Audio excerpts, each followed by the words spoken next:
Proxy ভোটের ক্ষেত্রে অনেক সময় যিনি ভোট মূল ব্যক্তি তার মতের প্রতিফলন নাও হইতে পারে। আমাদের বক্তব্য খুবই সংক্ষিপ্ত।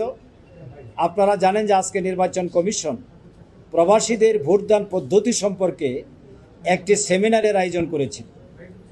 এই প্রবাসীদের ভোটদান সম্পর্কে জামাত ইসলামী 9 অক্টোবর হোটেল ওয়েস্টিনে আমিরে জামাত ডাক্তার শফিকুর রহমান যতগুলো সংস্কার প্রস্তাব উপস্থাপন করেন তার মধ্যে একটি প্রস্তাব ছিল প্রবাসীদের ভোটাধিকার দিতে হবে এবং তাদের ভোট প্রদানের এবং গ্রহণের ব্যবস্থা করতে হবে।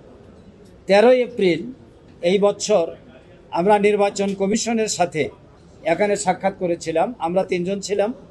আমাদের নেতৃত্ব দিয়েছিলেন সেক্রেটারি জেনারেল মিয়া গোলাম পরওয়ার, আরও 3 সদস্য ছিলেন। 6 সদস্যের প্রতিনিধি দল আমরা সেখানে সাক্ষাৎ করে জামাতের পক্ষ থেকে প্রবাসীদের ভোটাধিকার প্রদানের ব্যাপারে সেদিন আমরা আনুষ্ঠানিকভাবে প্রস্তাব উপস্থাপন করেছি। অনেক রাজনৈতিক দলই কথা বলেছে। আজকে নির্বাচন কমিশন সেই বিষয়ের উপরে 8ই এপ্রিল প্রথমে তারা একটি কর্মশালা করেছেন, তাদের নিজেদের মধ্যে আলোচনা করেছেন। এরপরে আজকে দীর্ঘ প্রস্তুতি নেওয়ার পর আনুষ্ঠানিকভাবে ওনারা ওনাদের প্রস্তুতি সম্পর্কে আমাদের সামনে উপস্থাপন করেছেন। ওনারা নীতিগতভাবে একমত যে প্রবাসীদের ভোটাধিকারের ব্যবস্থা করতে হবে। এটা খুবই বিস্ময়ের ব্যাপার যে বাংলাদেশের 55 বছর অতিবাহিত হচ্ছে, অথচ প্রবাসীরা প্রবাসে থাকা অবস্থায় ভোট দেওয়ার কোনো আইনগত সুযোগ পায় নাই। পৃথিবীর বিভিন্ন দেশে এই সুযোগটা আছে। কাজেই বাংলাদেশ কিন্তু 55 বছরেও শতভাগ নাগরিককে ভোটাধিকার প্রয়োগ করতে পারেনি। এটা আমাদের গণতন্ত্রের জন্য একটি কমতি ছিল। এবার প্রধান উপদেষ্টা জাতির উদ্দেশ্যে ভাষণে অঙ্গীকার করেছেন, নির্বাচন কমিশনারকে আশ্বস্ত করেছেন, জামাত ইসলামী তার দৃঢ় প্রত্যয় ব্যক্ত করেছে যে প্রবাসীদের ভোটার করতে হবে। আমরা আশা করি আগামী নির্বাচনে প্রবাসীরা ভোটাধিকার পাওয়ার মাধ্যমে বাংলাদেশে প্রত্যেকটি নাগরিকের যে নাগরিক অধিকার সেটা প্রতিষ্ঠিত হবে ইনশাআল্লাহ। এখন প্রশ্ন থেকে যায় পদ্ধতিটা কি হবে। পদ্ধতি সম্পর্কে 3টে জিনিস আসছে এবং 3টাই আলোচনা করার পর রাজনৈতিক ফোরামে, আমাদের দলীয় ফোরামে আলোচনা করার পর মত দিতে হবে।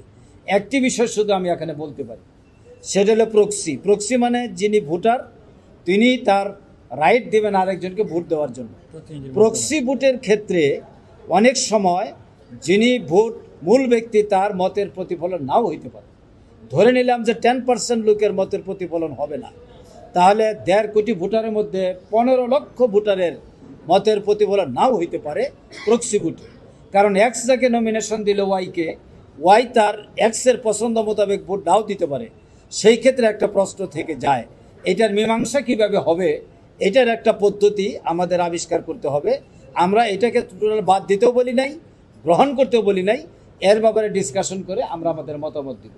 আর যাবতীয় বিষয় সম্পর্কে একটা আনুষ্ঠানিক মত 15ই মের মধ্যে সময় দেওয়া হয়েছে, এই সময়ের মধ্যে আমরা দিচ্ছি এবং দিব ইনশাল্লাহ। আপনাদেরকে ধন্যবাদ। আমরা প্রবাসীদেরকে নিয়ে আগামী নির্বাচনে অংশগ্রহণ করব, এটা হলো আমাদের জন্য সবচেয়ে আনন্দের একটি বিষয়। আমরা মন্দ ভালো কিছু বলেন, আমরা চাই প্রবাসীদের ভোটাধিকার চাই, এটা 1 নাম্বার। পদ্ধতি সম্পর্কে আমাদের বক্তব্যটা দলীয় ফোরামে আলোচনা করেই দিতে হবে। ব্যক্তিগতভাবে কারো মত দেওয়াটা ঠিক না, একটা দলীয় বিষয়, এটা পলিসির ব্যাপার। এটা 15 মের মধ্যে আমরা লিখিতভাবে এখানে দিয়ে দেবো ইনশাআল্লাহ। না প্রক্সি, হ্যাঁ একটু তো আমাদের অবশ্যই ভাবতে হবে, যেহেতু এটা মতের প্রতিফলন সম্পর্কে একটা কনফিউশন আছে, অতএব আমরা একমত হয়ে আমাদের মত দেবো ইনশাআল্লাহ। আরেকটা সিগনিফিকেন্ট বিষয় হচ্ছে টোটাল ভোটারের 10% হচ্ছে আমাদের বিদেশি ভাই আছে। It is very significant number. সুতরাং এটা সিরিয়াসলি আমরা ভাবতেছি। কাজেই যে কোনো সিস্টেমেরই কিছু লিকেজ থাকে, ভালো মন্দ মিলিয়ে যেটা সর্বজন গৃহীত হবে এবং সায়েন্টিফিক ওয়ে সেটাই আমরা অ্যাডাপ্ট করার জন্য ফাইনালি রিকমেন্ড করব। তবে it's a national consensus. Doctor ইউনূসও বলছে যে জাতির এটার কমিটমেন্ট যে তারা যারা আমাদের ফরেন কারেন্সি আর্ন করে বিরাট সংখ্যা ভোটাধিকার থেকে বঞ্চিত হয়। সুতরাং এটা ন্যাশনাল কনসেনসাস এন্ড কমিটমেন্ট। আমরা ইনশাল্লাহ এটা ইমপ্লিমেন্ট করার জন্য সর্বত্র সহযোগিতা করবো। Thank you.